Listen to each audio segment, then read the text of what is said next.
I born in Kaguyak after 64 earthquake, so our home got washed away and we couldn't go back where we was, so they transferred us in here from Anchorage.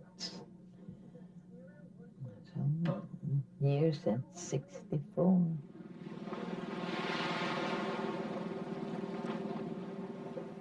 Located on the southern tip of Kodiak Island, nestled inside Alutiiq Bay, sits the Alutiiq village of Akhiok.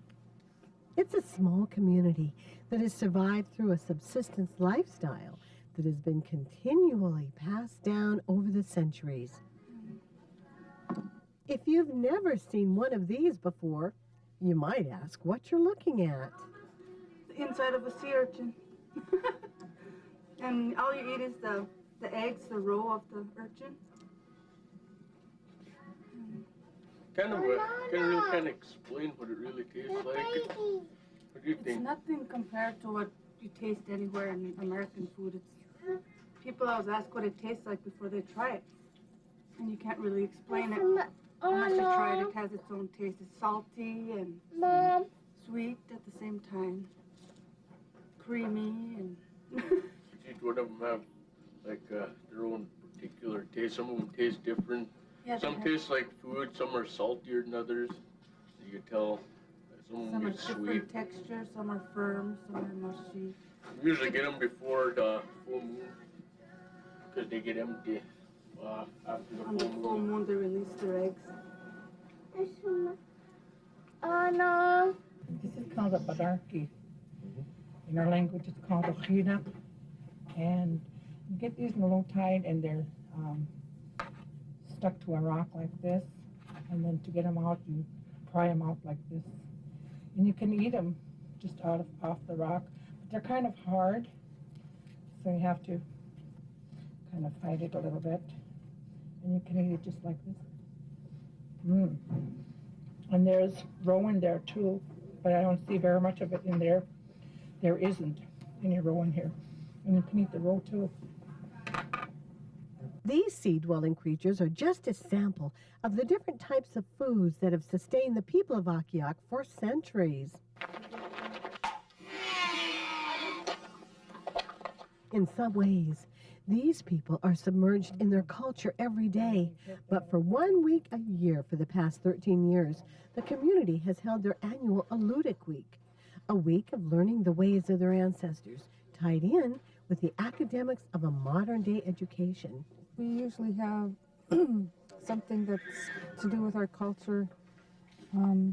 We've been doing the Alutiiq Week now for 13 years, and this year the Alutiiq Committee decided that they wanted to work on regalia this year in making masks, making headdresses, bentwood hats, regalia is the dress that they wear. And that's just what they did.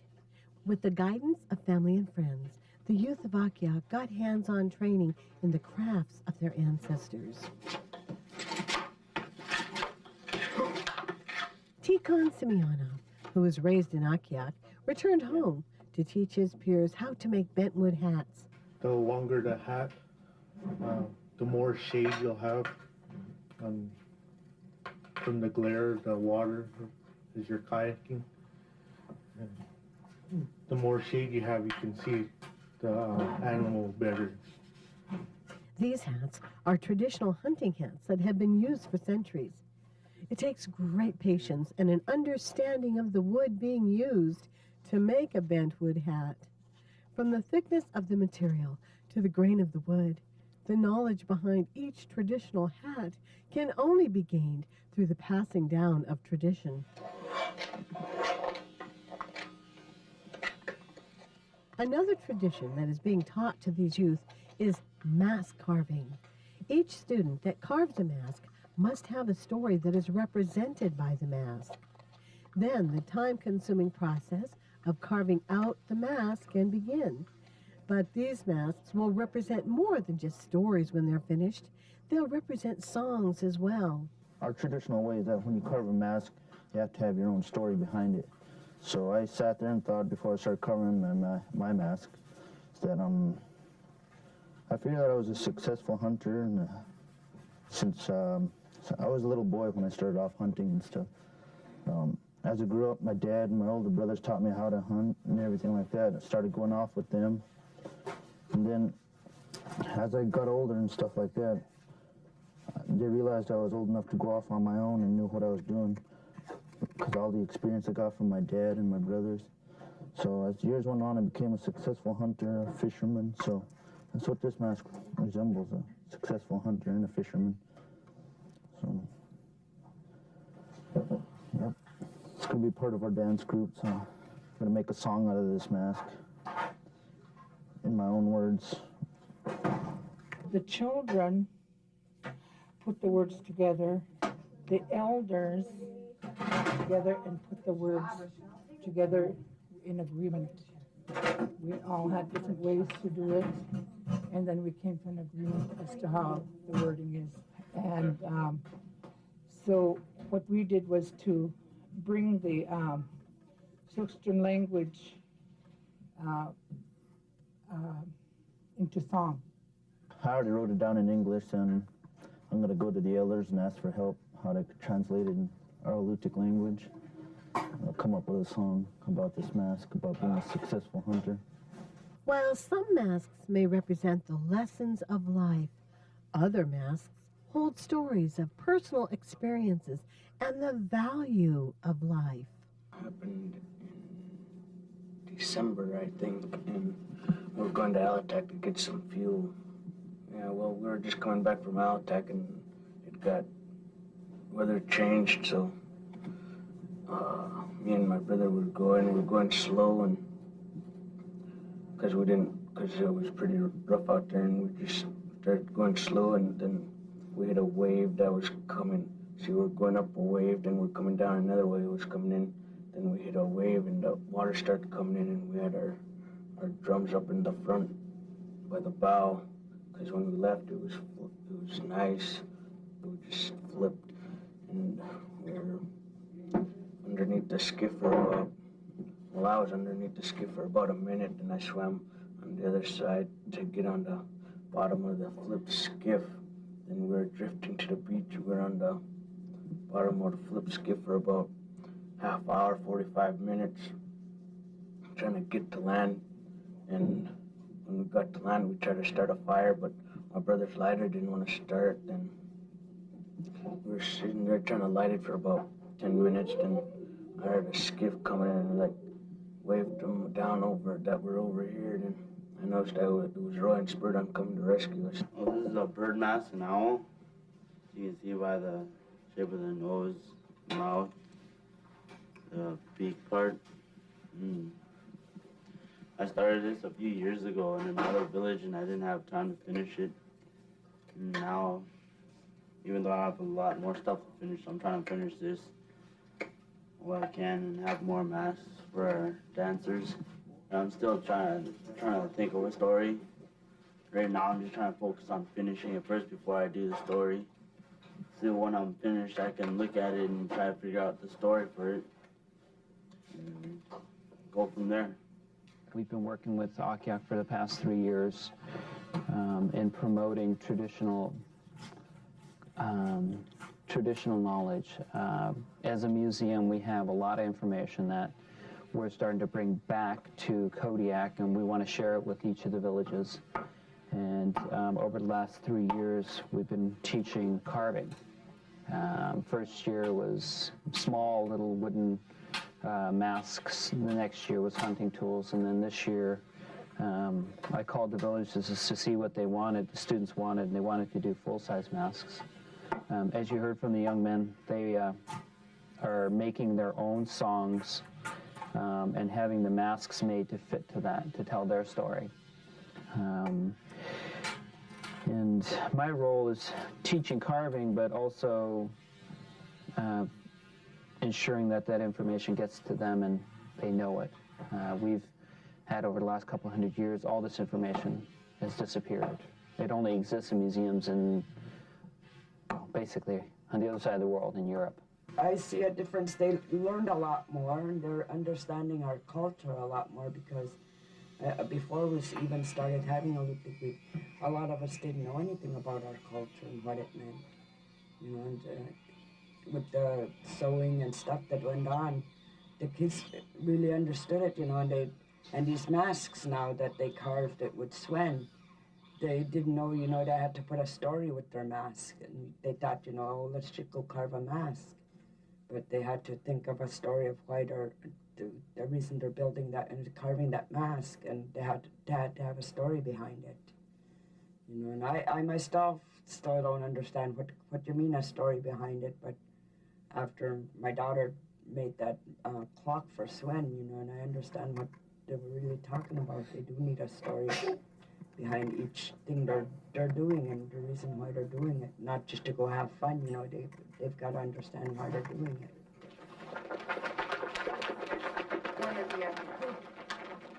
We're just getting the skin and softening out so I can make some purses for pouches or purses or whatever you call them. Out of fish skin, we're just smoothing them out right now. What we're doing is processing salmon skins kind of in a rudimentary way to soften them and make them pliable so that they can be made into either small items, the little pouches, little carrying holder for tools, and just something that will help them understand how it was used in the process.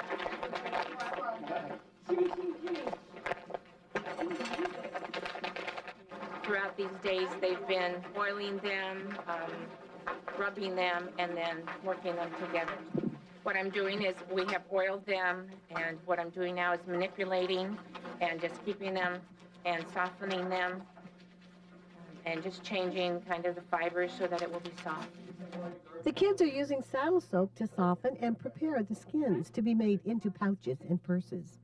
But years ago, the Alutiiq people used more traditional means from their surroundings to prepare their fish skins. They had seal oil, urine, of course, fermented fish eggs. We're going to try to get some seal oil tomorrow. One of the parents has some seal oil, so we're going to try a little bit of that. And if we had bear fat, we would use that as well. Very raw. When we return, we'll see how the Alutiiq take pride in their song and dance. Don't go away. Your Alaska State Troopers remind you that if you're transporting alcohol by common carrier into an area that restricts the sale of alcohol, you must clearly label the package with the words alcoholic beverages and attach an itemized list. Failure to do so is called bootlegging, and it's against the law. Anyone with information on bootlegging is asked to call the Alaska State Troopers. Rewards of up to $600 are paid for successful tips. Let's all work together to stop bootlegging in Alaska. Flying in Alaska? Fly Frontier, the official airline of Heartbeat Alaska. Frontier is expanding again. They've added new routes to Nome, Kotzebue, and the surrounding villages. As you can see, Frontier is now really covering Alaska. So the next time you fly, try Frontier. Frontier offers quick, convenient check-in, low fares, and service direct to many of the villages. Frontier Flying Service is the official airline of Heartbeat Alaska. Make it your official airline too.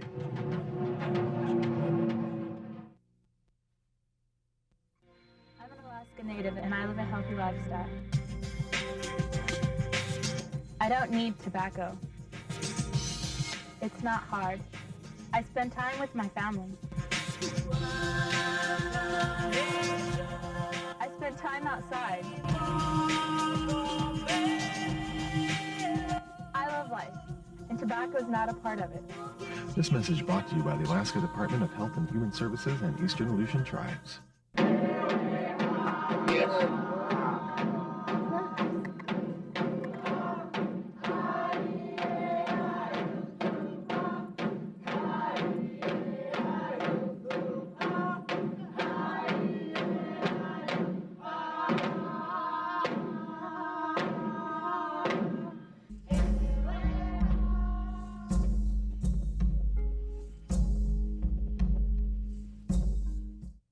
Alutiiq Week is a time to look back at the past.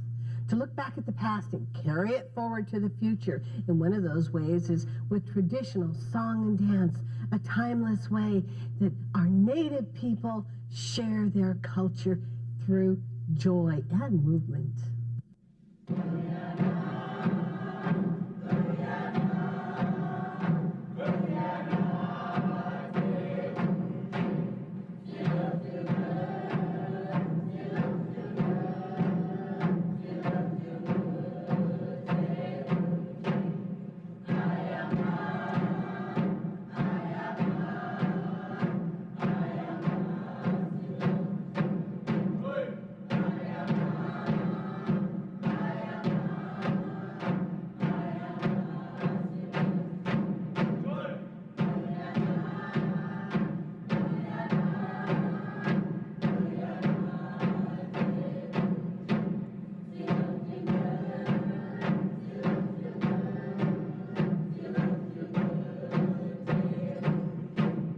Started here maybe about 5 years ago. There was only 5 kids that started. They were really wanting to dance, so some of the kids in the community and I kind of went ahead and started making regalia. We made about 10 one summer in a 2-month time period, and then the dance group kind of has grown to like the 27 that we have maybe now. It was very small when it first started, and I think this is the biggest it's ever been. And they're really enjoying their dancing. The dance group here, the Kazukwa, or the Akhiok dancers, they have more spirit than I've seen in any other Alutiiq dancers. It's the biggest dance group I've ever seen for our people. And just as many as there are, I think they said, what, 27? And they all have the desire to do it, to want to do it, to want to learn more. And what they're doing differently that I've seen anyone else is they're making their own songs. Yeah, they are just amazing. I just was stunned when I was watching them. I was just like, wow.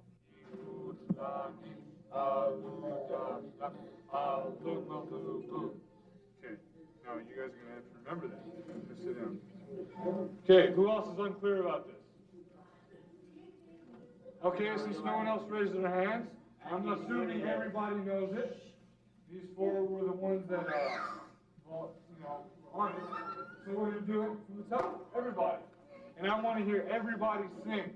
Kenneth Michener traveled to Akhiok from Kodiak, where he teaches Alutiiq dancing.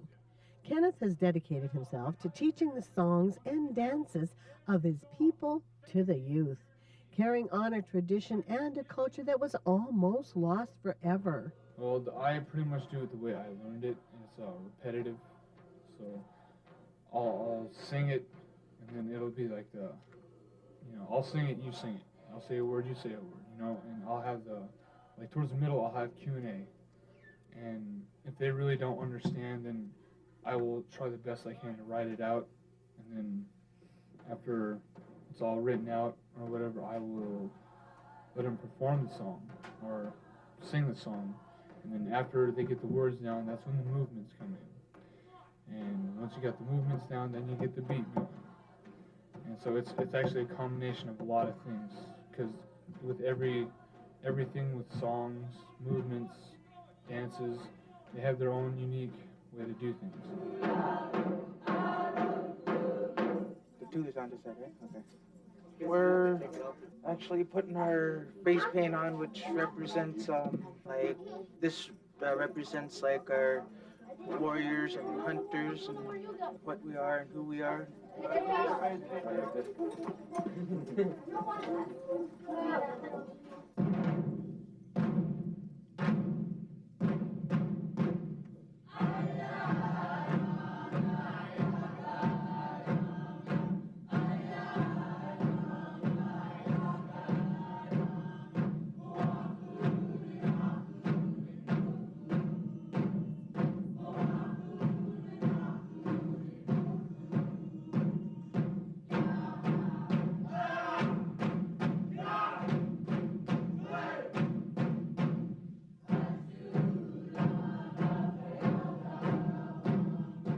Makes me feel pretty good.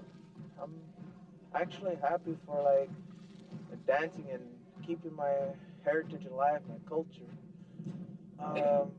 What we did was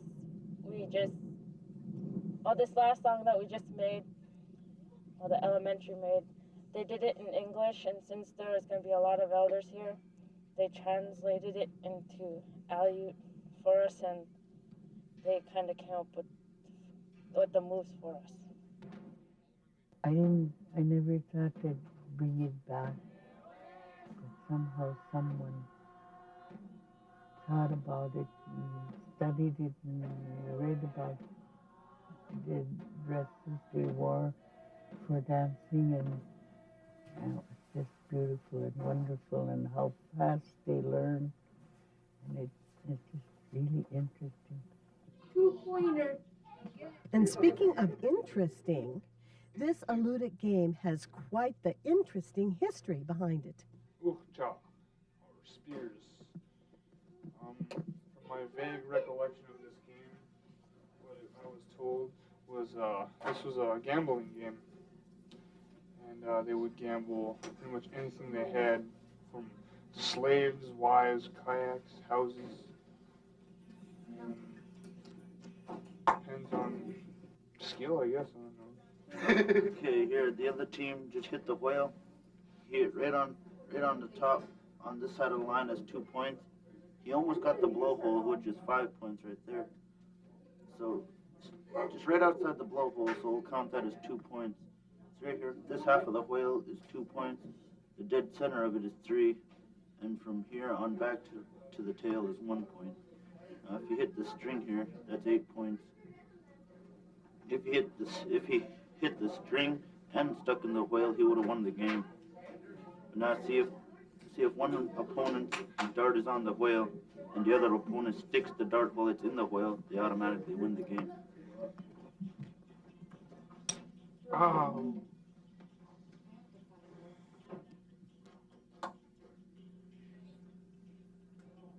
Yes. Whether it be games, crafts,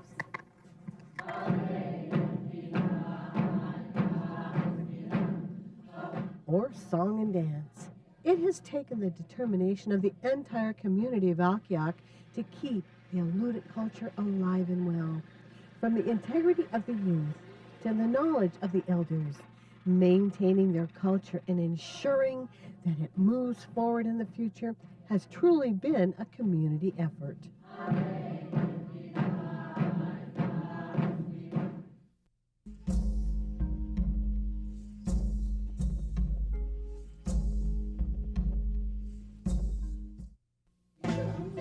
Head Heartbeat wishes to thank Hagelin Aviation Services Incorporated for making our stories possible. We travel on Hagelin Aviation and we thank you for choosing them too. Hagelin Aviation has been serving Alaskans in the bush for over 20 years. We fly Hagelins all the time. Operating with 29 aircraft at 8 stations across Alaska and servicing over 100 destinations daily. Hagelin Aviation, your ticket to ride in rural Alaska. In rural Alaska, we depend upon the rivers and the land for our subsistence. We depend upon our past to guide us into the future. We depend on toyo stove to keep our families warm. They're very efficient over the old type oil stoves that we used to have before. Rural Energy Enterprises offers a wide variety of heating solutions for your home, like the Toyo Stove Laser 73 and Godan Boreal. It's so efficient and it keeps our house, nice and cozy. You don't need no electricity, and you can also cook on it. You can pull the top up and then you can cook on it. And the burner is designed so that it's more efficient than the old type oil burners. They're priced well. You save money on heating fuel. It's a big plus in our village. Rural Energy Enterprises, helping Alaskans save energy since 1987. Nationally recognized Native American Christian group Rushing Wind is featured this October 24th through the 27th at the Anchorage Native Assembly of God, 916 East 11th Avenue in Anchorage, Alaska. They'll be performing both morning services on Sunday at 11 and again at the 6 p.m. service. They will also perform at 7 p.m. on Monday, Tuesday, and Wednesday evenings. Don't miss Rushing Wind. Thank you, everyone, for joining us, and thank you, everyone in Akhiok, Alaska, David Eluska, and the council members that brought this program to you. God bless you. I'm Jeannie Green. We'll see you next week. To purchase a copy of this program, have your credit card ready and call area code 907-563-7440 or send check or money order to Jeannie Green Productions, 6250 Tuttle Place, number 5, Anchorage, Alaska 99507. Ask for the program number listed below.